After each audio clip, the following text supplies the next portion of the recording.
عزیزان گرامی،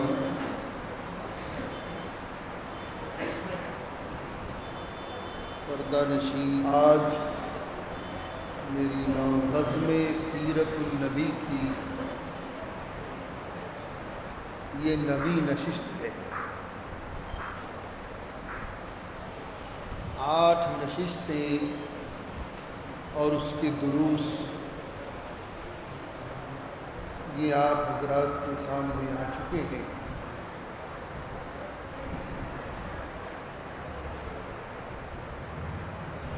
سیرت النبی کے مختلف گوشے،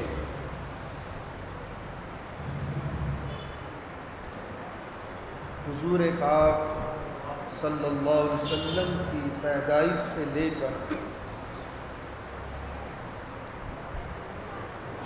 اور ابھی ان نشستوں میں ہم 7ویں سال تک پہنچے ہیں۔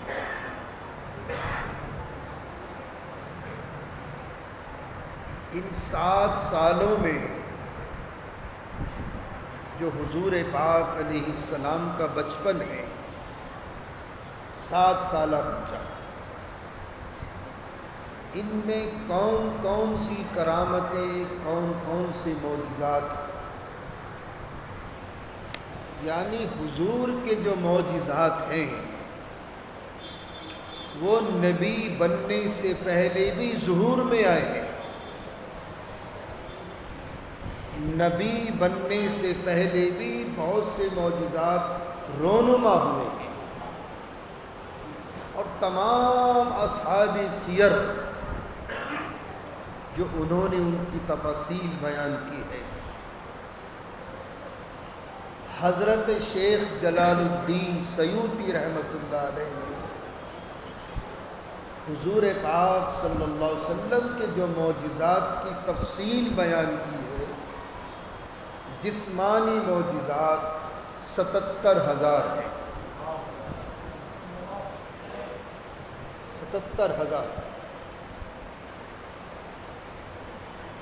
روحانی معجزات 2 ہیں، ایک حضور صلی اللہ علیہ وسلم کا چہرہ انور، عظیم معجزہ ہے، اور ایک اللہ کا کلام یعنی قرآن پاک۔ یہ معجزات میں سب سے بڑا معجزہ اللہ کا کلام ہے، قرآن مجید، جو آج ہمارے اور آپ کے سامنے بین الدفتین موجود ہے۔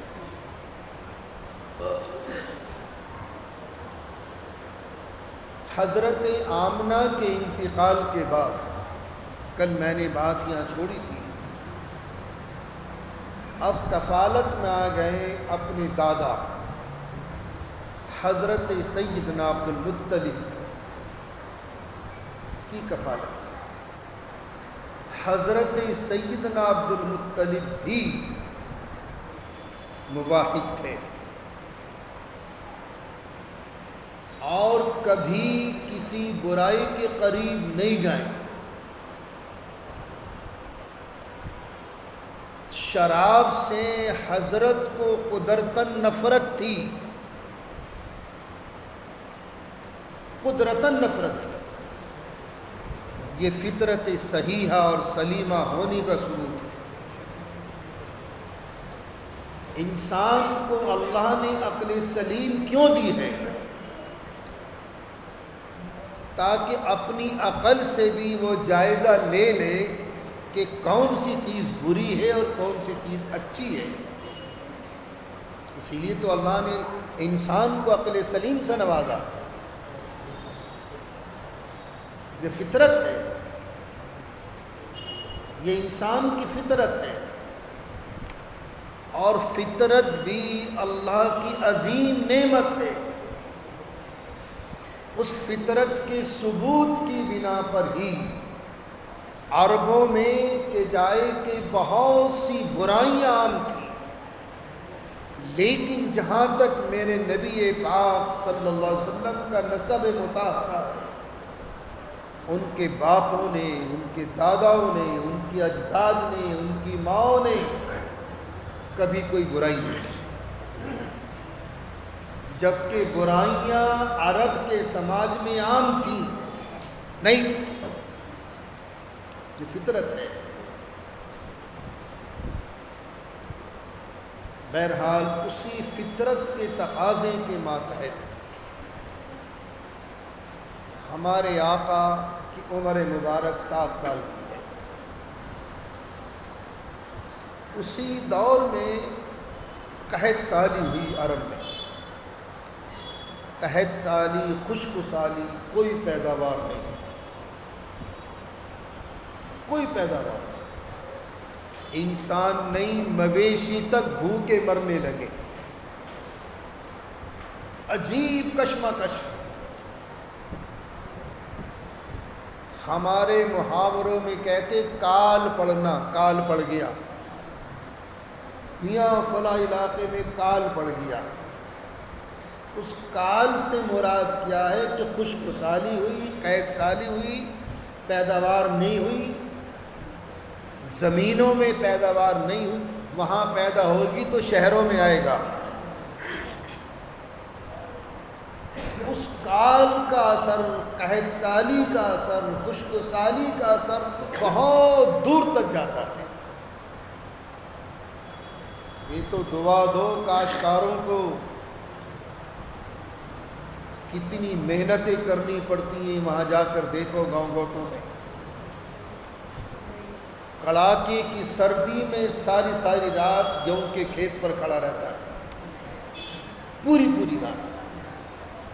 ہمیں تو پکے پکائے مل جاتے ہیں، ان سے پوچھو۔ میں بھی ایک ذمہ دار گھرانے کا بچہ ہوں، الحمدللہ۔ برسٹش کے دور میں ہمارے یہاں 700 بیگھے زمین تھی،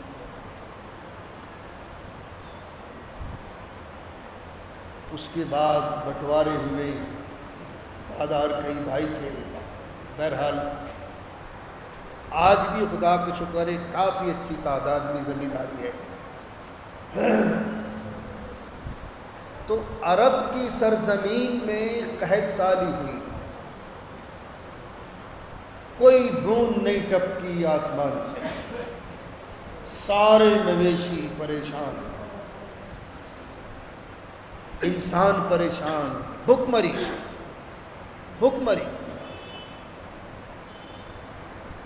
اسی دوران میں حضرت عبد المطلب کی اہلیہ تھی بیگم صاحبہ، کیا نام تھا؟ حضرت عبد المطلب کی جو اہلیہ تھی اس میڈم کا نام کیا تھا؟ حضرت رقیقہ بنت ابو سیفی رضی اللہ تعالی عنہ۔ رقیقہ بہت ہونہار، اور ان کے مسلمان ہونے پر اصحاب سیر متفق ہیں، یہ مسلمان ہوئی ہیں اور ہجرت کے بعد مدینہ طیبہ زادہ اللہ شرفاً و تعظیماً و تکریماً میں تشریف لے گئے۔ یہ اہلیاں ہیں حضرت عبد المطلب کی۔ انہوں نے خواب دیکھا، جب ان گوشوں کا مطالعہ کرتا ہوں، حضور کے بچپن سے لے کر جوان ہونے تک کون کون سی راہیں مجھے کتابوں میں ملتی ہیں، دل چاہتا ہے یہ بھی پڑھ، یہ بھی پڑھ، یہ بھی پڑھ، یہ بھی پڑھ۔ تو حضرت رقیقہ نے اس وقت میں خواب دیکھا، اور چونکہ ان کے مکانات آج تو حرم ہے وہ چاروں طرف، یہ جو مسعی ہے صحیح کا جو علاقہ ہے جہاں ہم صحیح کرتے ہیں، انہی علاقوں میں ان حضرات کے مکانات تھے اس زمانے میں۔ آپ نے کبھی غور کیا ہوگا صحیح کرتے وقت، کہیں باب عبداللہ لکھا ہوا ہے، کہیں باب عباس لکھا ہوا ہے، یاد ہے؟ یہ ان کے گھر تھے، تمام دادا چچا حضور پاک علیہ السلام کے سب یہ اسی ایریے میں تھے۔ بہرحال وہ اب تو حرم میں ہیں، لیکن ایک بات اور ذہن نشین فرما لیں، جس حصے میں حضرت ہاجرہ سلام علیہ دوڑی تھی وہ حصہ وہ ہے جو حرم کی دیوار سے ٹچ ہے جب ہماری واپسی ہوتی ہے مروہ سے صفا پر، اصل حصہ وہ ہے۔ یہ تو توسیع ہے بات کی۔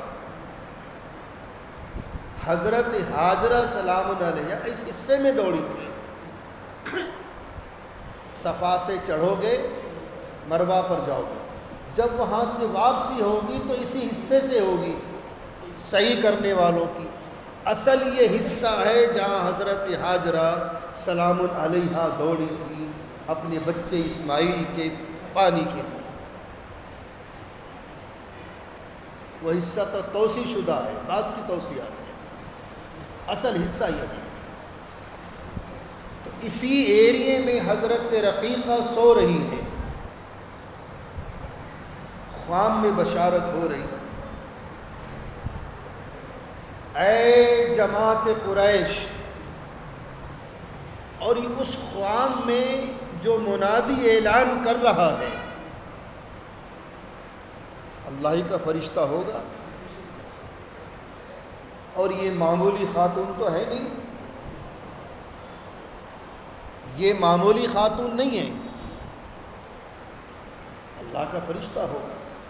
وہ ندائے غیبی آ رہی ہے، اور حضرت رقیقہ بنت ابو سیفی رضی اللہ تعالی عنہ سن نہیں، اس خواب کو سن نہیں اور دیکھ رہی۔ اس خواب میں بشارت ہو رہی، اے جماعت قریش، تمہارا قبیلے میں تمہارے خاندان میں اس شخص کو تلاش کرو جو سب سے زیادہ ڈیل ڈول والا ہو، جسامت کے اعتبار سے، قد و قامت کے اعتبار سے، پرسنالٹی کے اعتبار سے بہت نایاب چیز، اور دیکھنا اس کی پیشانی چوڑی ہوگی، بھویں بڑی ہوں گی، پلکیں لمبی ہوں گی، ناک ستوا ہوگی، اور چہرہ بھی ستوا ہوگا۔ اے قریش جماعت، اس شخص کو تلاش کرو، وہ اپنے بچے کے ساتھ جبل ابو قبیس کے دامن میں آ کر بارش کے لیے دعا کرے گا تو اللہ اس کی دعا قبول کر لے گا۔ یہ بشارت کس کو ہو رہی؟ جب میرے آقا 6-7 برس کے ہیں، مکے میں قحط پڑ گیا بری طرح، سارے اہل مکہ پریشان، یہ بشارت ہے۔ اب صبح جب اٹھی حضرت رقیقہ رضی اللہ تعالی، جب اٹھی ہیں صبح کو، اپنا خواب بیان کیا۔ تمام قریش کے چودھری حرم میں موجود، اور یہ خواب بیان کرنے کے بعد پھر اس شخص کی نشاندہی بھی فرمائی کہ مجھے بشارت ہوئی، ایسے شخص کا حلیہ بتایا گیا، پتہ چلا وہ تو خود کے خامند حضرت عبد المطلب ہیں، وہی ڈیل ڈول کے آدمی، وہی ناک ستواں، چہرہ ستواں، بھویں بڑی بڑی، پلکیں بڑی بڑی، پیشانی چوڑی، ساری علامتیں، ساری نشانیاں حضرت عبد المطلب کے اندر موجود تھیں۔ پکڑ لیا چودھریوں نے، چلو حضرت دعا کرو، دعا کرو بارش کے لیے۔ سب سے پہلے آپ نے طواف فرمایا اور اپنے پوتے حضور پاک صلی اللہ علیہ وسلم کو ساتھ لیا، طواف کیا، حجر اسود کا بوسہ دیا، رکن یمانی کا بوسہ دیا، اور سیدھے جبل ابو قبیس کے نیچے۔ یہ جبل ابو قبیس وہ پہاڑی ہے کہ جس کے دامن میں حضور پاک صلی اللہ علیہ وسلم کا معجزہ چاند کے 2 ٹکڑے کرنے کا ظاہر ہوا تھا. شق القمر، شق القمر کا معجزہ اسی پہاڑ کے دامن میں ہوا ہے. اور کیا فورس تھی آپ کے ہاتھ میں. مؤرخین لکھتے ہیں، محدثین لکھتے ہیں کہ جب آقا نے اپنی انگشت مبارک کو چاند کی طرف کیا اور چاند کے 2 ٹکڑے ہو گئے، پھر آپ نے دست مبارک کو نیچے کیا تو اس پہاڑ کے 2 ٹکڑے ہو چکے تھے. اس پہاڑ کے بھی یعنی کتنی فورس ہوگی اس ہاتھ میں، کتنی طاقت ہوگی، کتنا پاورفل یہ ہاتھ ہوگا. اور پھر انگشت شہادت سے اشارہ کیا حضور نے. چاند کے 2 ٹکڑے، آدھا ادھر آدھا ادھر. ہندوستان میں اس زمانے میں راجہ بھوج تھا، بالیمار کا راجہ بھوج. اس نے بھی اپنی آنکھوں سے اپنے محل کی چھت پر کھڑے ہو کر اس چاند کے معجزے کو دیکھا. علامہ ابن بطوطہ اپنے سفر نامے میں لکھتا ہے، بہت بڑا سیاح تھا اور ہندوستان کا بھی دورہ کیا اس نے جب تغلق کی حکومت تھی. محمد بن تغلق اس دور میں آیا. سفر نامہ ابن بطوطہ پڑھنے کے لائق ہے، بہت بہترین. اگر کہیں دستیاب ہو جائے الحمدللہ میرے پاس موجود ہے. انہوں نے کچھ نشاندہی کی حضور پاک علیہ السلام کے تبرکات کی. کہیں قدم شریف ہیں، کہیں موئے مبارک ہے، کہیں لباس مبارک ہے. اورنگ آباد میں جو اورنگزیب علیہ الرحمہ کا جو مزار ہے، وہاں بھی حضور پاک علیہ السلام کا پیراہن ہے. تاریخ بتاتی ہے، کہاں تک صداقت ہے وہ اللہ جانے. لیکن روایات یہ بھی ملتی ہیں کہ جو وہاں لباس ہے اورنگ آباد میں، وہ لباس وہی ہے جس لباس میں ہمارے نبی نے معراج کیا تھا. یہ بھی تاریخ بتاتی ہے. خدا کرے وہی ہو. کہیں موئے مبارک ہیں، کشمیر میں بھی شاید ہیں، ہمارے یہاں بھی ہیں، دیوبند میں بھی ہیں. دیوبند میں بھی، وہاں تو قدم ہے، دیوبند میں بھی ہیں. لیکن دیوبند کے جو موئے مبارک ہیں ان کے بارے میں حضرت قاری طیب صاحب رحمۃ اللہ علیہ کے جو ملفوظات ہیں، حضرت سے کسی نے پوچھا تھا کہ حضرت کیا یہ موئے مبارک حضور پاک علیہ السلام ہی کے ہیں؟ وہ ایک معجزہ ہے. وہ اصل میں جو روغنگر برادری ہوتی ہے، تیلیوں کی جو برادری ہوتی ہے، وہ امانت وہاں تھی کسی دور میں، لیکن ان لوگوں نے اس کی ناقدری کی. تو اسی خاندان کے کسی بزرگوں کے خان میں حضور پاک علیہ السلام تشریف لائے تھے اور فرمایا تھا کہ وہاں ان میرے موئے مبارکہ کی ناقدری ہو رہی، وہاں سے لے لو اور اپنے شیوخ کے خاندان میں رکھو. تو حضرت قاری طیب صاحب رحمۃ اللہ علیہ کے مکان کے پاس ہی وہ مکان ہے، لیکن امانت چونکہ ان کی ہے، وہ چاندی کی نلکی میں ہے. وہ موئے مبارک چاندی کی نلکی میں ہے. اور چونکہ وہ شیوخ برادری، شیخ صدیقی برادری الحمدللہ اونچی برادری ہے، ان کے یہاں ہے، لیکن امانت ان کی ہے. وہ رمضان شریف کی 27ویں شب میں ان کی زیارت ہوتی ہے. سامنے عرق گلاب پیالے میں بھر کے رکھ دیا جاتا ہے اور نلکی کا ڈھکن کھولا اور وہ موئے مبارک خود چل کر اس عرق غلام میں غسل کرتے ہیں، خود چل کر.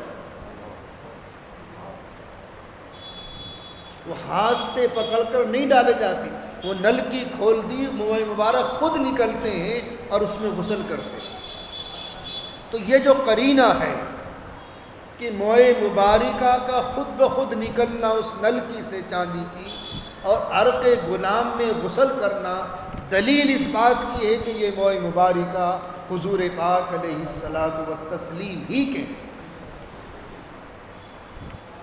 تو یہ قرینہ بیان کیا تھا حضرت حکیم الاسلام قاری طیب صاحب رحمۃ اللہ علیہ نے۔ وہ 27ویں شب کو دکھاتے ہیں، پتہ نہیں اب دکھاتے نہیں دکھاتے، جب ہماری طالب علمی کا دور تھا جب تو دکھایا کرتے تھے۔ ایسے ہی یہاں اینگلو عربک جو اسکول ہے اس کے تہہ خانے میں کوئی مزار ہے، میں تو گیا نہیں کبھی، کوئی مزار ہے۔ ابن بطوطہ لکھتا ہے کہ جو قدم شریف بتاتے ہیں ہندوستان میں، ان قدموں کی طرف اس کا اشارہ ہے کہ یہی قدم جو کتبے پہ لگے ہوئے ہیں، اب معلوم نہیں ہے یا نہیں، لیکن جب ابن بطوطہ نے تغلق کے دور میں ہندوستان کا دورہ کیا تھا تو یہاں کوئی مزار تھا اس زمانے میں، اب وہ تہہ خانے میں ہے، اینگلو عربک کے تہہ خانے میں یہ مزار تھا۔ اس مزار کے سرانے پر اس زمانے میں حضور کے قدم شریف کا پتھر لگا ہوا تھا، اب کا معلوم نہیں کہاں ہے۔ تو بہرحال ایسے ہی راجہ بھوج اپنے محل کی چھت پر تھا اور حضور پاک علیہ السلام کا یہ معجزہ مکے میں ہوا ہے۔ اس نے اپنے محل کی چھت پر کھڑے ہو کر اپنی آنکھوں سے مشاہدہ فرمایا تھا، پھر اپنے پنڈتوں کو بلایا اور کہا کہ دیکھو ہماری دھارمک پستکوں میں کیا ہے۔ اب ان کی دھارمک پستکوں میں جو بھی حضور پاک علیہ السلام کے تعلق سے پیشن گوئی تھی وہ بتائی۔ انہوں نے 5 پنڈتوں کو تیار کیا اور کہا جاؤ میری طرف سے سندیش لے کر جاؤ، یہ تحفہ بھی ہے، یہ ہدیہ بھی ہے، یہ سب لے کر جاؤ اور حضور پاک علیہ السلام سے مل کر آؤ۔ آج تو دلی سے 4.5 گھنٹے میں جدے پہنچ جاتے ہیں، وہ زمانہ پیدل کا تھا، قافلوں والوں کا تھا، کوئی اونٹوں پر جا رہا، کوئی گھوڑوں پر جا رہا، مہینوں لگ گئے۔ اتنے میاں وہاں پہنچے مکے، اتنے حضور پاک علیہ السلام نبی بن کر بھی مدینہ منورہ پہنچ گئے۔ اب جب مدینے پہنچے تو مدینے میں جا کر ملاقات ہوئی، آقا میرے مسجد نبوی میں تشریف فرما ہیں، اور جب یہ ہندوستانی پنڈت وہاں پہنچے ہیں اور راجہ بھوج کے جو قاصدین تھے تو فرمایا آقا نے آؤ میرے ہندوستانی بھائیوں، کتنی محبت تھی حضور کو ہندوستان سے، آؤ میرے ہندوستانی بھائیوں۔ خیر 15 دن رہا قیام، وہ ایمان لے آئے، پھر پیغام بھیجا حضور نے، جب تک وہ ہندوستان واپس آئیں راجہ بھوج مر چکا تھا۔ وہ سندیش حضور پاک علیہ السلام ان تک نہیں پہنچا، البتہ یہ 5 پنڈت ایمان لے آئے تھے اور غالباً صحابی بنے ہیں۔ کہاں ہیں ان کے مزارات اللہ بہتر جانتا ہے۔ بہرحال یہ معجزہ حضور کا پوری دنیا نے دیکھا تھا،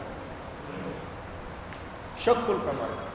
تو حضرت سیدنا عبد المطلب اسی جبل ابو قبیس کے دامن میں آئے، اور جو ان کے دعائیاں کلمات ہیں، اللہ اکبر کبیرہ، کیا فرما رہا؟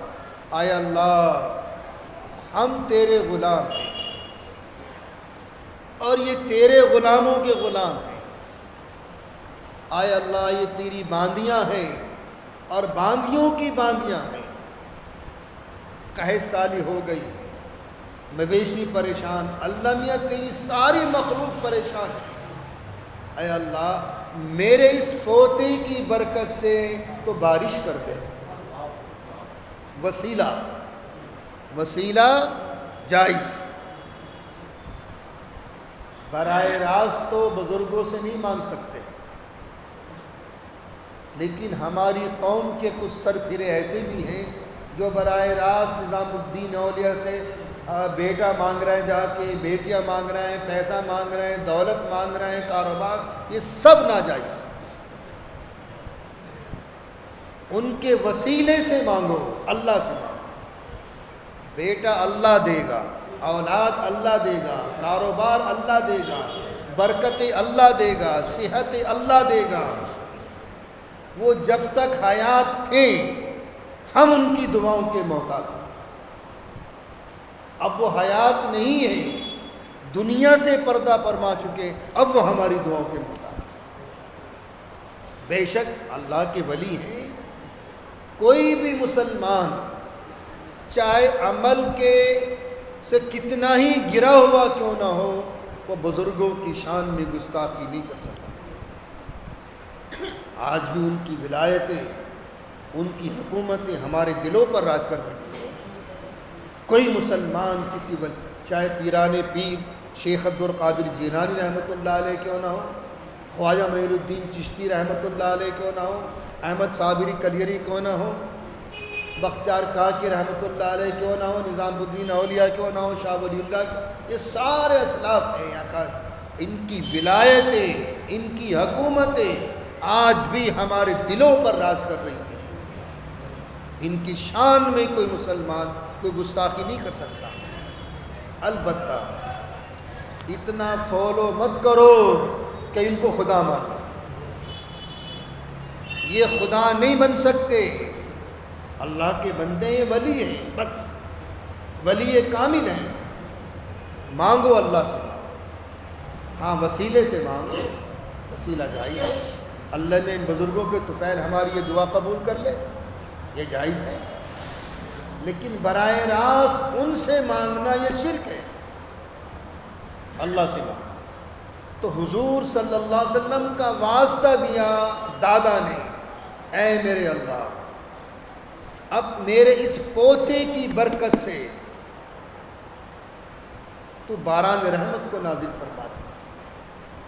روایات ملتی ہیں دعا کر کے چہروں پر ہاتھ پھیرا، دعا مانگ کے چہروں پر ہاتھ پھیرنا بھی سنت ہے۔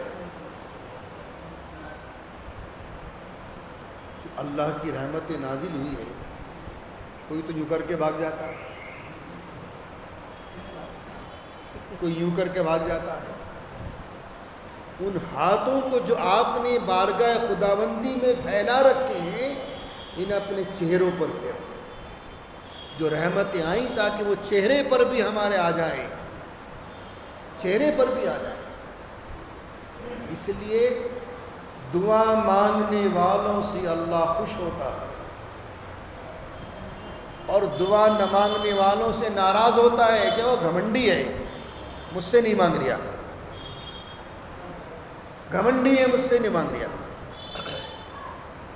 دعا مانگنے والوں سے اللہ خوش ہوتا ہے اور نہ مانگنے والوں سے ناراض۔ اس سے بڑا دینے والا کون ہوگا؟ اس سے بڑا داتا کون ہوگا؟ آج ہم ہاتھ پھیلاتے ہوئے اپنی شان کے خلاف سمجھتے ہیں اللہ کی حضور میں۔ اس کے علاوہ کون دے گا تمہیں؟ اللہ کے علاوہ کون دے گا تمہیں، یہ بتاؤ۔ اور انسان کی حوث کا عالم تو یہ ہے کہ ہفت اقلیم کی بادشاہت بھی آ جائے تب بھی یہ تمنا کرے گا 8ویں کی اور آ جائے۔ مانگو، اللہ کے خزانے میں کوئی کمی نہیں۔ ہم مانگتے مانگتے تھک جائیں گے، اللہ میاں دیتا دیتا نہیں تھکے گا۔ وہ تو داتاؤں کا داتا ہے، وہ تو سخیوں کا سخی ہے، وہ تو مالک الملک ہے، وہ رزاق بھی ہے، اس کے خزانے میں کوئی کمی نہیں۔ دعا مانگی، تاریخ بتاتی ہے کہ اللہ تعالیٰ نے مکی کی وادیوں کو، جنگلوں کو پانی سے لبریز فرما دیا۔ اتنی بارش، اتنی بارش۔ ایک طریقہ تو یہ تھا بارش کے مانگنے کا۔ ہمارے یہاں ایک نماز استسقاء ہے شریعت میں، حرم میں بھی پڑھی جاتی ہے، ہمارے بھی پڑھی جاتی ہے۔ وہاں تو ائمہ حرم پڑھاتے ہیں نماز استسقاء، الحمدللہ پڑھی بھی ہے، ہم نے خود بھی پڑھی ہے، میں ٹانگیں دب گئی تھی کھڑے کھڑے، یاد ہے عشاء کی نماز میں پڑھی تھی۔ وہ شاید سورج وہ چاند گرہن ہونے کی نماز تھی اس سال عشاء میں. میں کہا اب رکوع کرے امام صاحب, اب رکوع کرے. ادھر بھوک لگ رہی, میں تو نیت توڑ کے البیک میں پہنچ گیا تھا. کہاں تک کھڑے رہتے. بہرحال ایک طریقہ تو یہ تھا. دوسرا طریقہ عربوں کے یہاں ایک ظالمانہ طریقہ تھا بارش مانگنے کا. ان گوشوں پر نظر گئی آج کے مطالعے میں. ظالمانہ طریقہ. جب وہاں بارش نہیں ہوتی تھی تو لکڑیاں اکٹھی کرتے تھے, اور وہ مختلف درختوں کی لکڑیاں ہوتی تھیں. ان لکڑیوں کا گٹھڑ باندھا اور بیل کی پیٹھ پر رکھ دیا. کہیں کہ بیل کی پیٹھ پر رکھ دیا اور اس میں آگ لگا دی.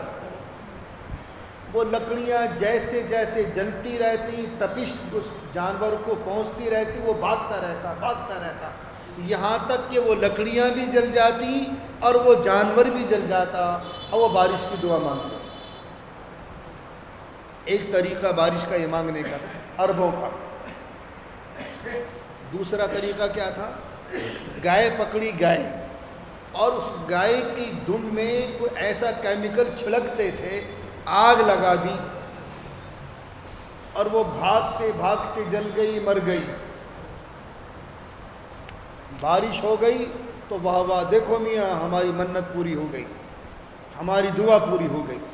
ایک طریقہ یہ تھا. لیکن اللہ تعالیٰ ان ظالمانہ طریقے سے خوش ہو کر بارش نہیں کرتے تھے. یہ جو ظالمانہ طریقہ, وہ تو رحمت کی بارش ہوا کرتی تھی. لیکن ایک نظریہ عربوں کا یہ بھی تھا بارش مانگنے کا اللہ سے, لیکن یہ ظالمانہ طریقہ تھا. اللہ نہ خود ظالم ہے اور نہ ظلم کو برداشت کرتا ہے. اللہ تو بڑا رحیم ہے, بڑا کریم ہے. اور یہ بھی یاد رکھیں, ظلم کے ساتھ حکومتیں نہیں چلتی, چاہے ہماری کیوں نہ. تاریخ شاہد ہے, فرعون نے جب تک ظلم نہیں کیا تھا اللہ نے سونے کے پہاڑ بھی پیچھے پیچھے کر دیے تھے. اور جب بنی اسرائیل پر ظلم کے تابڑ توڑ دروازے کھولے تو اللہ نے ایسا کھینچا, ایسی رسی کھینچی کہ اس کمبخت کی لاش کو سمندر نے بھی قبول نہیں کی. آج تک رکھی ہوئی پیرامڈس کے اندر مصر میں, رامسیس 2 کے نام سے رکھی ہوئی آج. فَالْيَوْمَ نُنَجِّيكَ بِبَدَنِكَ لِتَكُونَ لِمَنْ خَلْفَكَ آیَةً. یہ نشانی ہے, علامت ہے, یہ عبرت کا نشان ہے. قیامت تک یوں رکھی رہے گی, چاہے آپ اس کو حنوط کرو یا نہ کرو, کیمیکلز لگاؤ یا نہ لگاؤ. قرآن نے کہہ دیا ہم اس کو قیامت تک ایسے ہی رکھیں گے, تو وہ لاش ایسے ہی ہے, نہ سڑے گی نہ گلے گی. ابھی تو آج کے میڈیکل سائنس نے ترقی کر لی تو ان کو کیمیکلز لگانے لگے, حنوط کرنے لگے, ورنہ ضرورت نہیں حنوط کی. قرآن چاہیے. فَالْيَوْمَ نُنَجِّيكَ بِبَدَنِكَ لِتَكُونَ لِمَنْ خَلْفَكَ آیَةً. سورہ یونس کی آیت ہے. ایک طریقہ ان کے بارش مانگنے کا یہ تھا, لیکن یہ ظالمانہ طریقہ تھا. جب میرے آقا 7 برس کی عمر میں تشریف لائیں تو آنکھیں دکھنے لگی, آنکھیں دکھنے لگی. حضرت سیدنا عبد المطلب ایک راہب کے پاس لے گئے. وہ حکیم بھی تھا. راہب کہتے ہیں عیسائیوں کی چرچ میں جو بہت بڑا عالم ہوتا ہے, اس راہب کے پاس لے گئے. آج کی زبان میں پادری کہتے ہیں, آج کی زبان میں پادری کہتے ہیں.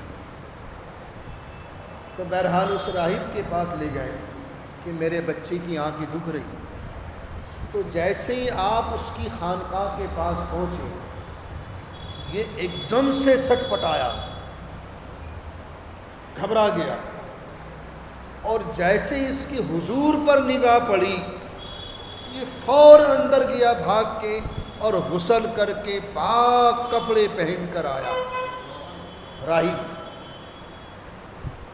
اور اپنی کتاب بھی لے کر آیا، صحیفہ جو آسمانی تھا ان کے پاس، ایک نگاہ صحیفے پر، ایک نگاہ حضور پاک صلی اللہ علیہ وسلم کی ذات اقدس پر۔ فرمایا عبد المطلب کیوں لائے ان کو، انہیں کیوں لایا میرے پاس؟ کہ حضرت ان کی آنکھیں دکھ رہی، کوئی دوا دے دو۔ کہ دوا تو ان کے پاس خود موجود ہے، ان کی دوا خود ان کے پاس موجود ہے۔ فرمایا کون سی دوا میرے اس بچے کے پاس؟ کہ ان کا لعاب دہن نکالو، آنکھوں میں لگا دو، ابھی ٹھیک۔ حضرت سیدنا عبد المطلب نے حضور کی آنکھوں سے، منہ سے لعاب دہن نکالا اور آنکھوں میں لگایا، فوراً ٹھیک، فوراً ٹھیک، وہ آنکھوں کی تکلیف ختم۔ فرمایا یہ حکیم تو خود ہیں، یہ خود حکیم ہے۔ فتح خیبر کے موقع پر بھی واقعہ پیش آیا تھا، بڑے بڑے سورما گئے خیبر کو فتح کرنے، ناکام۔ حضور پاک علیہ السلام نے ارشاد فرمایا کل میں اسلامی جھنڈا ایسے شخص کے ہاتھ میں دوں گا کہ جن کے ہاتھ پر اللہ یہ قلعہ فتح کرے گا۔ حضرت علی مدینے میں تھے، آقا خیبر میں ہیں، فوج خیبر میں ہے، اطلاع بھیجی یا رسول اللہ ان کی تو آنکھیں دکھ رہی، بلا لاؤ، علی کو بلا۔ یا رسول اللہ میری تو آنکھیں دکھ رہی، رک جاؤ۔ لعاب دہن لگایا، آنکھیں ٹھیک۔ حضرت علی فرماتے مرتے دم تک میری آنکھوں میں کبھی تکلیف نہیں ہوئی، کبھی تکلیف نہیں۔ خیر وہ خیبر کو فتح کیا، لڑتے لڑتے یہودی نے جو وار کیا تو وہ ڈھال ٹوٹ گئی، وہ ڈھال ٹوٹ گئی۔ حضرت علی رضی اللہ تعالیٰ عنہ کی جو بہادری تھی، ان کی بہادری کی تعریف تو جبرائیل بھی فرماتے تھے، جبرائیل نے بھی کی ہے۔ اور وہ جذبہ، وہ شوق، وہ ولولہ، وہ جہاد کا ولولہ، شہادت کا ولولہ، شہادت کا شوق، پھر اللہ کے اور اس کے نام پر قربان ہونا، اس کے رسول کے نام پر قربان ہونا، یہ تو صحابہ کے لیے موت سے بھی زیادہ عزیز تھا، شہادت کا مقام۔ بس جوش میں قلعے کا دروازہ اکھاڑ لیا اور ڈھال کی طرح بنا لیا۔ جب قلعہ فتح ہو گیا تو حضور پاک علیہ السلام نے ارشاد فرمایا علی اب ذرا اس کیواڑ کو اٹھاؤ۔ وہ اٹھتا ہی نہیں، 2 مل کے اٹھاؤ، نہیں اٹھا۔ 8 صحابہ سے وہ قلعے کا دروازہ اٹھا نہیں۔ فرمایا علی وہ جذبہ ایمانی تھا اس وقت، وہ ایمانی حرارت تھی، وہ ایمان کی طاقت تھی، وہ ایمان کی طاقت تھی۔ تو راہب نے کہا حضرت یہ تو خود حکیم موجود ہیں، انہیں میرے پاس لانے کی ضرورت نہیں، اور دیکھنا یہودیوں سے بچا کے رکھنا اس بچے کو، یہ وہی بچہ ہے جو ہماری کتابوں کے اندر جس کی نشانیاں موجود ہیں، یہ تو خاتم النبیین ہیں، یہ تو خاتم النبیین ہیں، ان کے دونوں کندھوں کے بیچ میں مہر نبوت بھی موجود ہے۔ لے آئے۔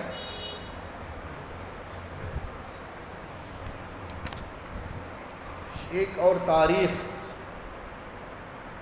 میں آپ کی سماعتوں تک پہنچا دوں۔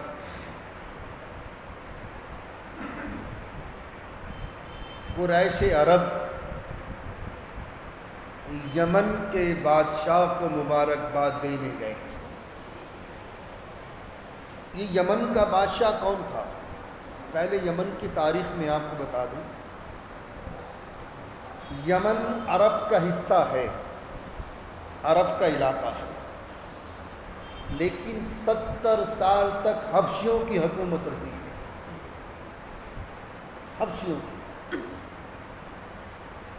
یمن پر 70 سال تک حبشیوں کی حکومت رہی ہے، اور ان حبشیوں میں ایک گورنر وہ بھی تھا ابرہہ بھی تھا، یہ بھی حبشیوں نسل تھا۔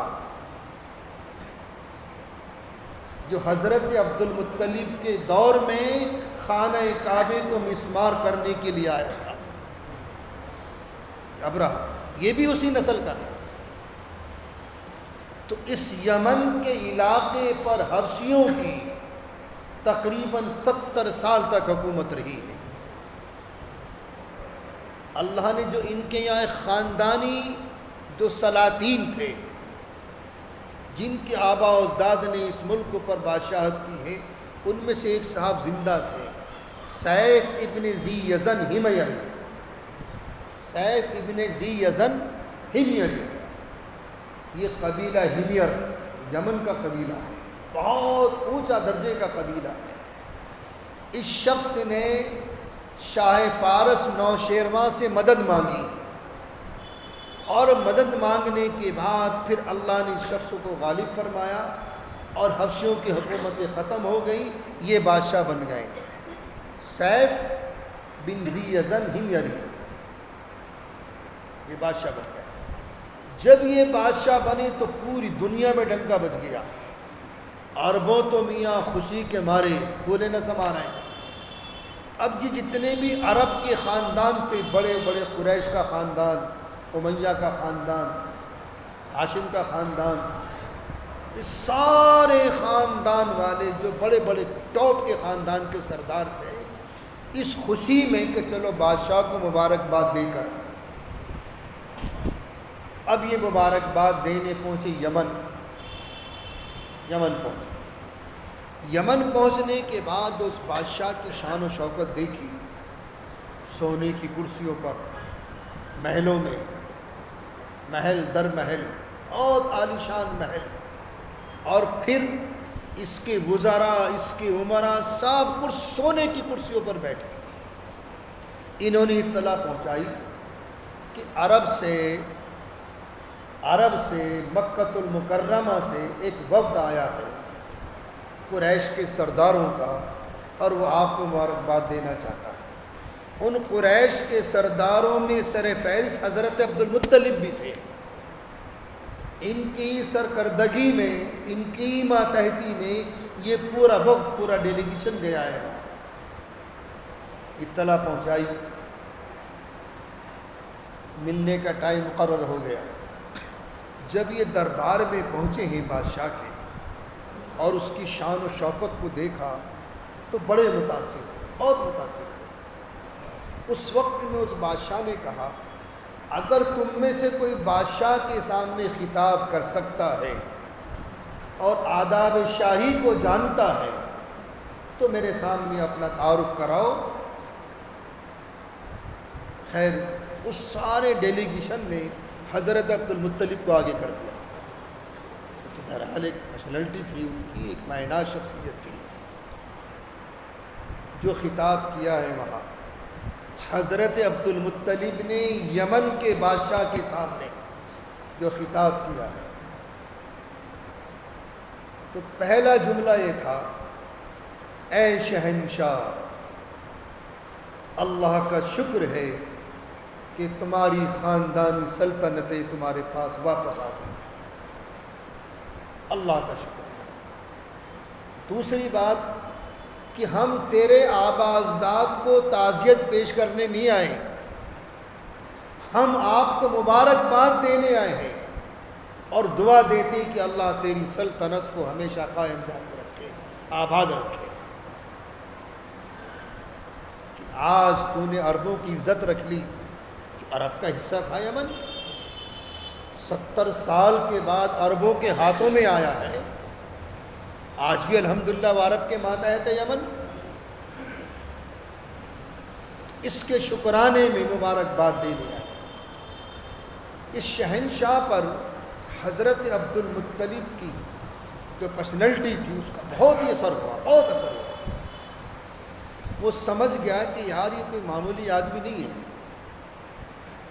اس کی فصاحت، زبان کی سلاست، اس کی شیرینی، ان کا خطاب کا انداز، وہ سمجھ گیا کہ یہ کوئی معمولی شخصیت نہیں ہے.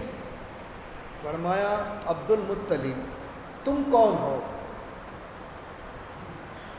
یہ سوال کیا بادشاہ نے. فرمایا، میری میری ننیال ہے مدینہ طیبہ کی اور قبیلہ خزرج کی، اور یہ قبیلہ خزرج جو تھا یہ یمن سے آیا تھا، اوس و خزرج یمن سے آیا تھا کہ میری ننیال مدینہ طیبہ کی ہے اور قبیلہ خزرج کی فلاں عورت جو میری نانی تھی وہ اس ننیال سے میرا تعلق ہے۔ فرمایا اچھا تم تو ہماری بہن کی اولاد ہو۔ اس بادشاہ کی زبان سے نکلا، کیونکہ وہ یمن کی تھی، وہ خاتون جو حضرت عبد المطلب کی نانی ہے وہ یمن کی تھی اور یہ یمن کا بادشاہ ہے، تو بے ساختہ اس کی زبان سے نکلا اچھا اب تو تم ہماری بہن کے بھائی ہو، ہماری بہن کی اولاد ہو، ہماری بہن کی اولاد ہو۔ خیر اس نے بڑی عزت دی، فرمایا ان کا قیام کراؤ شاہی محل میں اور شاہی انتظامات کراؤ اور شاہی ان کی مہمان نوازی کرو۔ 1 مہینے تک پلٹ کر نہیں دیکھا بادشاہ نے، 1 مہینے تک خوب مہمان نوازی، خوب مہمان نوازی۔ 1 مہینے کے بعد وزیر نے کہا کہ حضور وہ عرب مکے کا ایک وفد آیا ہوا ہے۔ تو حضرت عبد المطلب نے جب دیکھا کہ 1 مہینہ ہو گیا بھئی بادشاہ پلٹ کے نہیں پوچھ رہا، تو خیر اس بادشاہ کو بھی خیال آیا کہ اچھا ان مہمانوں کو بلاؤ۔ یہ پورا وقت گیا کہ پہلے میرے پاس عبد المطلب کو بھیجو، پھر وہ اپنا جو علمی ذخیرہ تھا ان کے پاس، کون سا؟ صحیفوں کا جو علمی ذخیرہ تھا، صحیفوں کا جو آسمانی صحیفے تھے ان کے پاس علمی ذخیرہ موجود تھا اس خاندان میں ہمیری کے، اور جس میں تمام پیشین گوئیاں حضور کے متعلق موجود تھی، دونوں کے راز و نیاز کی۔ عبد المطلب یہ راز میرا اور آپ کا ہے، بالکل اس کو علم نشرہ مت کرنا۔ دیکھو تم خاندان قریش سے ہو کہ ہاں جی، اس کے سردار ہو کہ ہاں جی، آپ کے خاندان میں آپ کی اولاد میں ایک بچہ ہوگا پیدا، اور وہ ہوگا عبداللہ کی اولاد، آپ کا پوتا، اس کا نام محمد ہوگا، اس کا نام احمد ہوگا۔ اب یہ خوش، وہ تو حضور کو مکے چھوڑ کر گئے، ابھی حضور کی عمر ہی کیا ہے، 6-7 برس کی عمر ہے۔ فرمایا ہمارے ان صحیفوں میں یہ بھی لکھا ہوا ہے کہ وہ بچہ جب ماں کے پیٹ میں 6 مہینے کا ہوگا تو باپ کا انتقال ہو جائے گا، اور جب 6 برس کا ہوگا تو ماں کا انتقال ہو جائے گا، پھر وہ اپنے دادا کی کفالت میں آ جائے گا۔ حضرت عبد المطلب بہت غور سے سننا ہے، سنتے سنتے جذبات میں آ گئے اور سیدھے اللہ کی حضور میں سجدے میں گر گئے۔ فرمایا سیف بن یرزان یہ تو میرا ہی پوتا ہے، یہ تو میرا ہی پوتا ہے، میں اس کو چھوڑ کر آیا ہوں مکے میں، میرا ہی پوتا ہے۔ بڑے خوش ہوئے، بہت خوش ہوئے۔ فرمایا راز ہے اس بچے کو یہودیوں سے بچا کے رکھنا، یہودی قدم قدم پر ان کو ڈھونڈتے پھریں گے، یہودی ان کو قدم قدم پر ڈھونڈتے پھریں گے۔ پھر سارے وفد کو بلایا اور جو ان کو انعامات سے نوازا ہے، بتاؤ کتنا انعام دیا تھا؟ 10 غلام، 10 باندیاں، اور 5 سیر سونا، 5 سیر سونا، 5 سیر چاندی، اور مشک و عنبر کے کنستر کے کنستر، 100 اونٹ، 100 اونٹ۔ اب یہ انعام و اکرام لے کر حضرت عبد المطلب مکہ المکرمہ تشریف لائے۔ یہ تھا آسمانی کتابوں کا پوشیدہ انکشاف جو شہنشاہ کی زبانی سنا ہے۔ حضرت ام ایمن فرماتی ہیں کہ جب ہمارے آقا 8 برس کے ہو گئے، 8 برس کے۔ اس 8 برس پر تمام اصحاب سیر کا متفقہ فیصلہ ہے تو حضرت عبد المطلب کا انتقال ہو گیا۔ حضرت ام ایمن فرما رہی کہ میں دیکھ رہی اپنے اس بچے کو کہ حضرت عبد المطلب کی جو مسائری جو پلنگ تھا جس پر آپ کی میت رکھی ہوئی تھی، اس کے پاس کھڑے ہو کر میرے آقا زار و قطع رو رہے تھے، زار و قطع رو رہے تھے۔ حضرت عبد المطلب کی عمر کتنی ہے بوقت وصال؟ ایک روایت میں 95 سال، ایک روایت میں 120 سال، ایک روایت میں 140 سال۔ یہ حضرت عبد المطلب کی عمر ہے بوقت انتقال، 95 سال، 120 سال، 140 سال۔ لیکن 95 سال 140 سال میں تو بہت اختلاف ہے۔ 120 سال کی عمر میں جمہور علماء کا متفقہ فیصلہ ہے کہ حضور صلی اللہ علیہ وسلم کے دادا محترم کا انتقال 120 سال کی عمر میں ہوا، اور آپ کی عمر 8 برس کی۔ ابو طالب کے گھر آ گئے۔ اب آپ کے بعد کفالت کس کے ذمے؟ حضرت ابو طالب۔ یہ چچا ہیں حضور کے، عبد المطلب کے بیٹے ہیں، چچا ہیں حضور کے، لیکن گھر غریب تھا، گھرانہ غریب۔ باقی جو حضور کے چچا اور ہیں وہ 9 کے 9 چچا، 11 چچا، وہ سارے مالدار تھے۔ ان تمام چچاؤں میں غربت و افلاس کا شکار حضرت ابو طالب رہے ہیں۔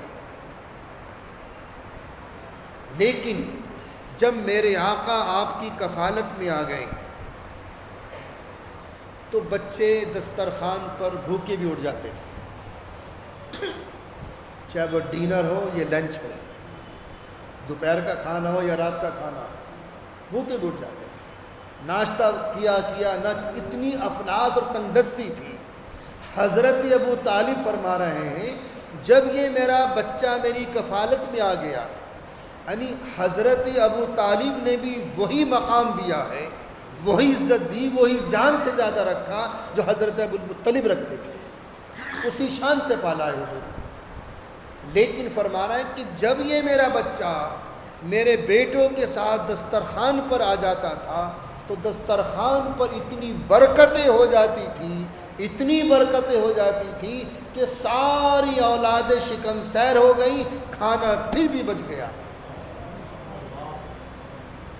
دودھ آ گیا، پہلے آقا کو پلایا، پھر سارے بھائیوں نے پی لیا، سب سے کم شہر، یہی دوپہر کے کھانے میں، یہی رات کے کھانے میں، یہی دوپہر کے کھانے میں، یہی رات کے کھانے میں، اتنی برکتیں ہوتی تھیں۔ لیکن حضرت ام ایمن فرما رہی کہ جب حضرت ابو طالب کے بچے صبح کو اٹھتے تھے تو بال بھی الجھے ہوئے سروں کے، چہرہ بھی پراگندہ، آنکھیں بھی بغیر دھلی۔ لیکن جب میرے آقا اٹھتے تھے تو بال بھی سمرے ہوئے اور آنکھوں میں سرما لگا ہوا۔ یہ حضرت ام ایمن فرما رہی کہ جب حضرت ابو طالب کے بچے اٹھتے تھے صبح کو، رات کی نیند سو کے اٹھتے تھے تو بال بھی بکھرے ہوئے ہوتے تھے، چہرہ بھی میلا کچالا ہوتا تھا۔ لیکن جب میرے آقا اٹھتے تھے بچپن میں تو آپ کے بال سمرے ہوئے، آنکھوں میں سرما لگا ہوا اور سرخ ڈوریاں نظر آتی تھی، سرخ ڈوریاں۔ لیکن ام ایمن فرماتی ہیں کہ صبح کو ناشتہ میرے آقا حضرت ابو طالب کے دسترخوان پر نہیں کرتے تھے۔ کہاں سے کرتے تھے بتاؤ؟ میرے آقا صبح کا ناشتہ زمزم سے کرتے تھے، زمزم سے کرتے تھے۔ زمزم پی لیا ڈٹ کے۔ زمزم غذا بھی ہے، دوا بھی ہے۔ میں نے بہت سے ڈاکٹروں کی ریسرچیں پڑھ لی ہیں الحمدللہ، یہاں تک کہ ڈاکٹروں کی ریسرچ سے تو یہاں تک آ چکی ہیں کہ زمزم کے اندر کینسر کا علاج بھی موجود ہے۔ کتنی بھوک لگتی بھی ہو، کتنی آپ کو تھکان ہو، بس زمزم پی لو، ساری تھکان ختم، ساری بھوک ختم۔ تو یہ بلکہ ایک ڈاکٹر کی ریسرچ یہاں تک ہے، جتنے دنیا میں پھل ہیں اور ان پھلوں میں جتنے وٹامنس موجود ہیں وہ سارے کے سارے زمزم کے اندر موجود ہیں۔ تو زمزم غذا بھی ہے اور دوا بھی ہے۔ اس لیے میں کہتا ہوں اپنی حاجیوں سے، اپنے معتمرین سے کہ دیکھو میاں وہ 2 ڈرم ہوتے رکھے ہوئے حرم میں، ناٹ کولڈ اور کولڈ، مبرد غیر مبرد، یہ ٹھنڈا یہ سادہ، یہ ٹھنڈا یہ سادہ، سادہ پیو اصلی زمزم ہے، ناٹ کولڈ، اصلی زمزم ہے۔ تو زمزم غذا بھی ہے اور دوا بھی ہے۔ ام ایمن فرماتی ہیں کہ گاہے گاہے میرے آقا ہر روز حضرت ابو طالب کے دسترخوان پر صبح کو ناشتے پہ نہیں جاتے تھے۔ تو پوچھا ایک دن ابو طالب نے، بیٹا تم ناشتہ کہاں کرتے ہو؟ فرمایا ابا جان میں تو، چچا جان میں تو زمزم پی لیتا ہوں۔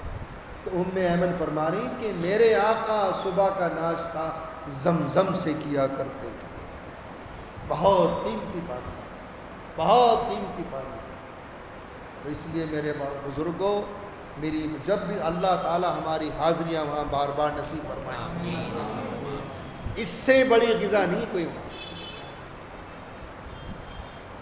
اگر غذاؤں کو دیکھنا ہے تو اس سے بڑی غذا نہیں۔ اب تو میاں بڑی سختیاں ہو گئی، پہلے 10 لیٹر آتا تھا اور اپنے ہاتھ سے بھر کر لاتے تھے کنویں سے، وہ لائن لگا لی اور جب نمبر آ گیا بھر لیا، اپنی گہنے نے بھر لی۔ اب وہ سسٹم بھی ختم کر دیا۔ امی ایئرپورٹ پر مل رہی، لکھا ہوا تو زمزم ہی ہوتا ہے اس پر، بھائی واللہ عالم، واللہ عالم، لکھا ہوا زمزم ہوتا ہے۔ خدا کرے وہ زمزم ہی ہو، ورنہ زمزم کمپنیاں بھی ہو گئی وہاں پانی سپلائی کرنے والی، ان کمپنیوں کا نام بھی زمزم ہے جو پانی کو سپلائی کرتی ہیں۔ عجیب مہمہ ہے، عجیب مہمہ ہے۔ تو میاں وہ سادہ پانی جو ڈرموں میں ہے، ناٹ کولڈ، وہ پیو، غیر مبرد، وہ اصلی زمزم ہے۔ بہرحال وہاں تک رسائی ہو جائے تو لے آنا بھر کے کنویں تک۔ اب تو شاید پابندی لگ گئی وہاں، بالکل پیک کر دیا۔ بہرحال خدا کرے زمزم ہی آتا ہو، کیوں حضرت؟ خدا کرے زمزم ہی آتا ہو اور زمزم ہی دیتے ہو، خدا کرے زمزم ہی دیتے ہو، ورنہ تو اس کا تو ذائقہ ہی الگ ہے۔ ایک قطرہ پینے کے بعد پتہ چل جائے گا کہ زمزم ہے یا نہیں، اس کا ذائقہ ہی الگ ہے۔ جنہوں نے اصلی زمزم پی رکھا ہے اس کا ذائقہ الگ ہے۔ بہرحال زمزم بہت قیمتی پانی بھی ہے، یہ غذا بھی ہے اور دوا بھی ہے۔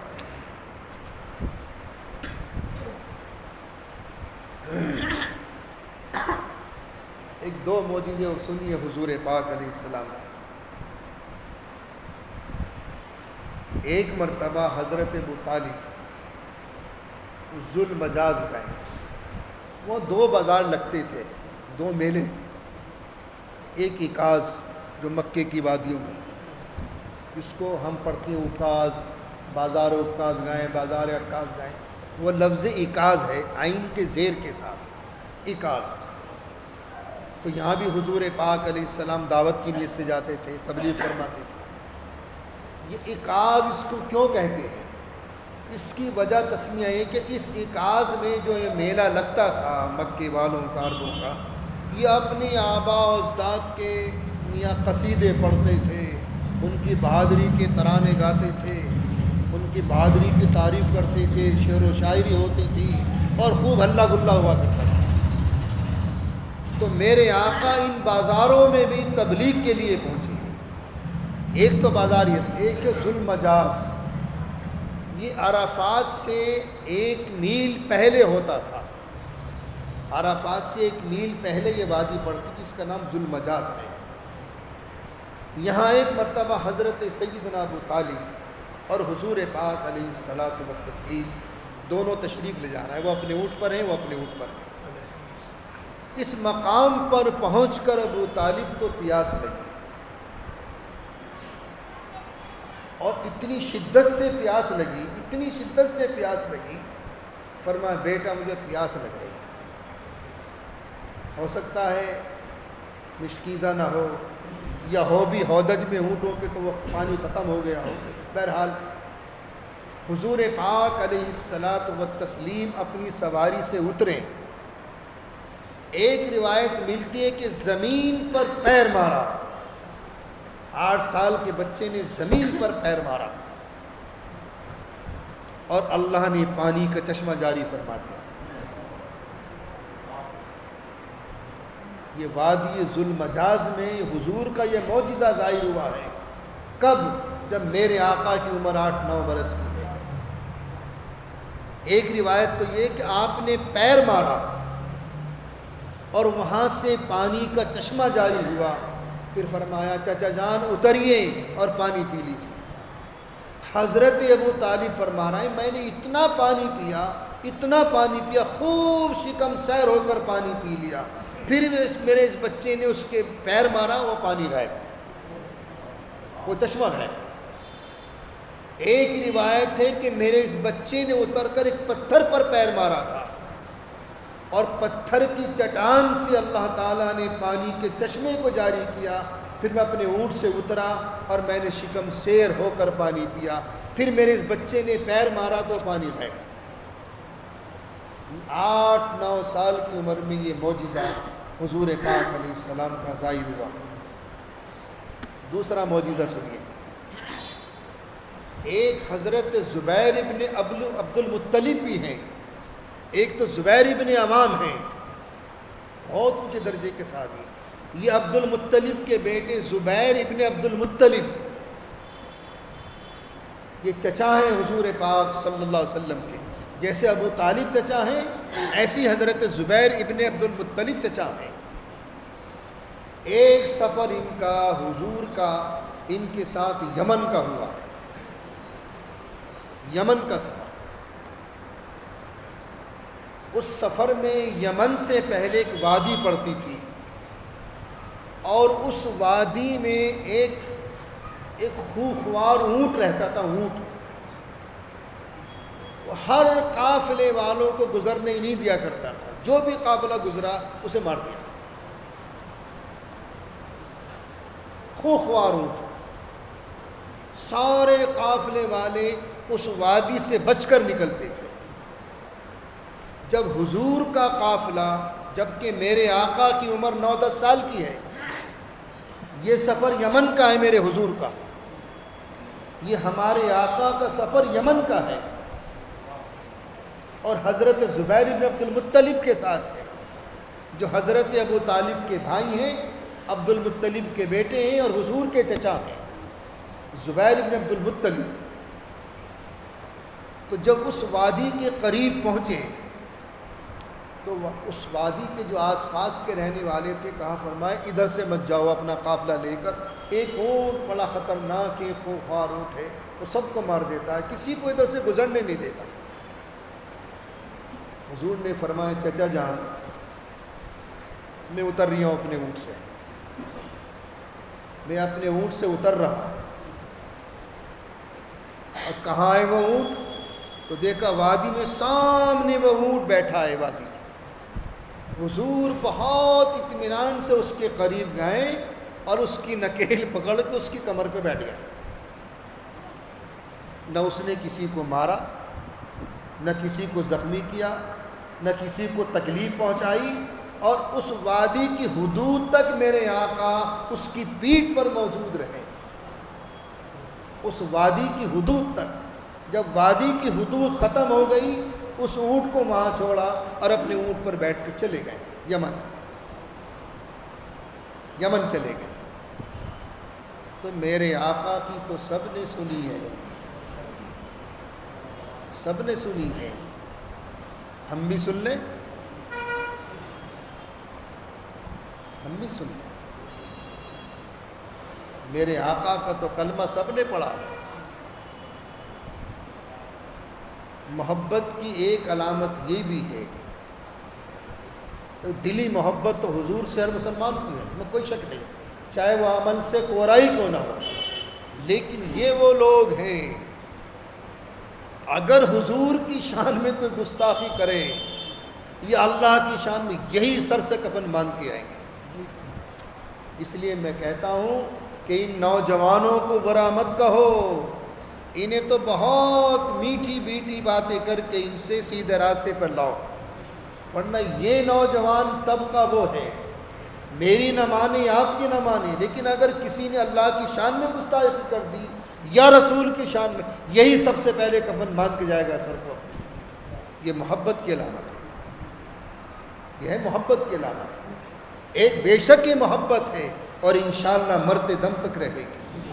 لیکن دوسری محبت یہ بھی ہے کہ جو ہمارے آقا نے ہمیں تعلیمات دی ہیں اس پر عمل کرنے کی کوشش کریں، اس پر عمل کرنے کی کوشش کریں. کیونکہ ایک واقعہ ملتا ہے کہ حضور پاک علیہ الصلاۃ والتسلیم وضو فرما رہے تھے، تو صحابہ وضو کا پانی گرنے نہیں لے رہے. کوئی منہ پہ مل لیا، کوئی پی رہا ہے، کوئی ہاتھوں پہ مل لیا ہے، کوئی چہرے پہ مل لیا، کوئی سینے سے لگا رہا. پر میرے صحابہ کیا کر رہے ہیں؟ رسول آپ سے محبت ہے. بے شک یہ محبت کی علامت ہے، لیکن میری حقیقی محبت وہ ہوگی جو میری لائی ہوئی تعلیمات پر عمل کرے، وہ حقیقی محبت ہے.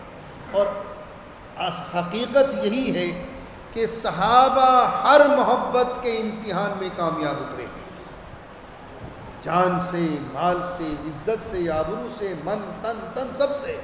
صحابہ ہر محبت کے امتحان میں کامیاب اترے ہیں، ہر محبت کے امتحان. اسی لیے اللہ نے ان کو رضی اللہ عنہ کا تاج پہنا دیا. وہ تو اصل میں وہ نفوس قدسیہ، وہ مقدس جماعت تو اللہ نے خود حضور کے لیے پیدا کی تھی. اور میں سمجھتا ہوں کہ واقعی یہ ان صحابہ کی جوتیوں کا صدقہ ہے یہ دین ہم تک پہنچ گیا. اور کون سے صحابہ؟ السابقون الاولون والمہاجرین والانصار، وہ جماعت سابقہ اول، وہ 20 مردوں کی جماعت جو مکے میں ایمان لانے والی پہلی جماعت ہے، اس کا تو کوئی مد مقابل ہو نہیں سکتا. پھر مہاجرین، پھر انصار مدینہ، اصحاب بدر.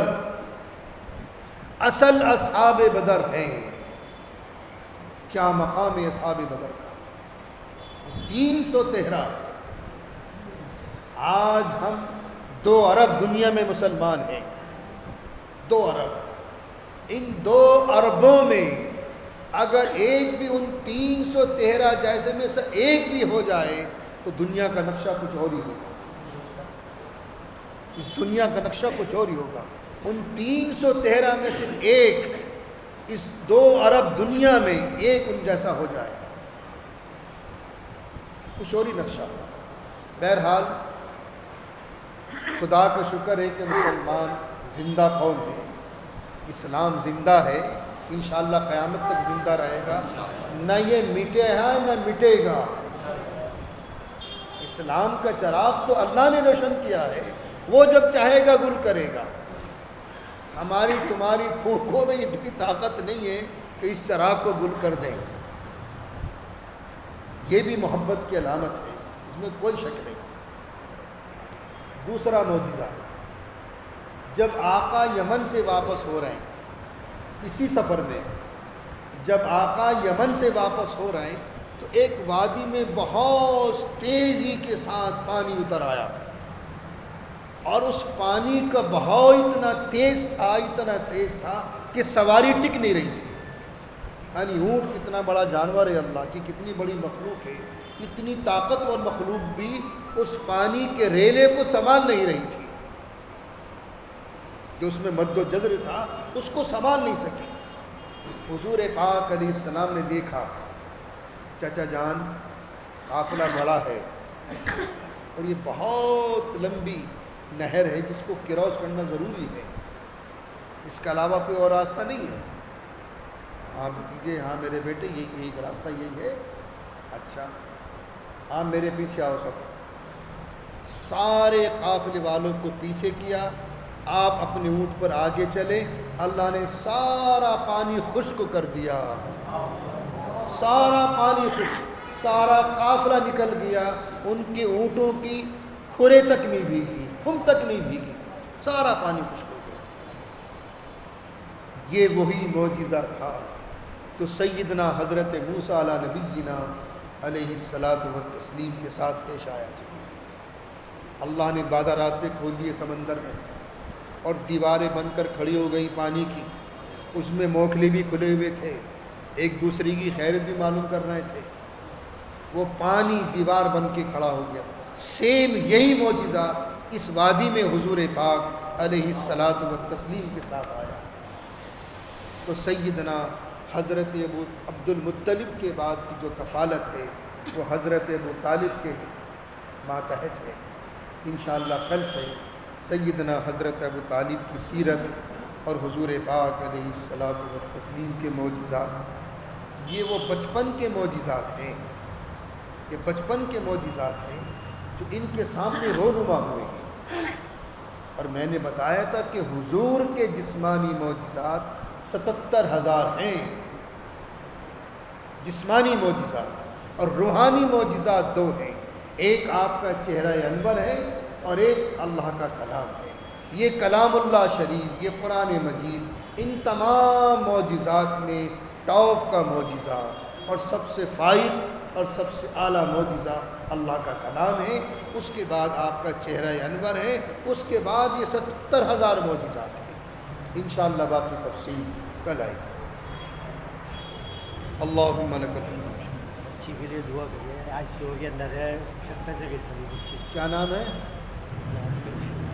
آپ کی بچی ہے؟ نہیں، بھتیجی ہے ہماری۔ بھتیجی، حافظ رشاد کی بھتیجی، وہ چھت پہ سے گر گئی، آئی سی یو میں ہے۔ دعا فرمائے اللہ اس بچی کو صحت کامل عطا فرما دے، آمین۔ تمام بیماروں کو اللہ تعالیٰ شفائے کلی عطا فرما دے۔ اللہم لک الحمد، لک شکریہ اللہ۔ اللہم صلی علی سیدنا مولانا محمد وعلی آل سیدنا مولانا محمد صلاة تنجینا بها من جمیع الاحوال والآفات وتبذیلنا بها جمیع الحاجات وتطہرنا بها من جمیع السیئات وترفعنا بها عندك على الدرجات وتبلغنا بها عندك أقصى الغايات من جميع الخيرات في الحياة وبعد الممات إنك على كل شيء قدير۔ اللهم احفظنا من كل بلاء الدنيا وعذاب الآخرة، وصلى الله تعالى على خير خلقه ونور عرشه وآل بيته وصحبه وأزواجه وذرياته أجمعين برحمتك يا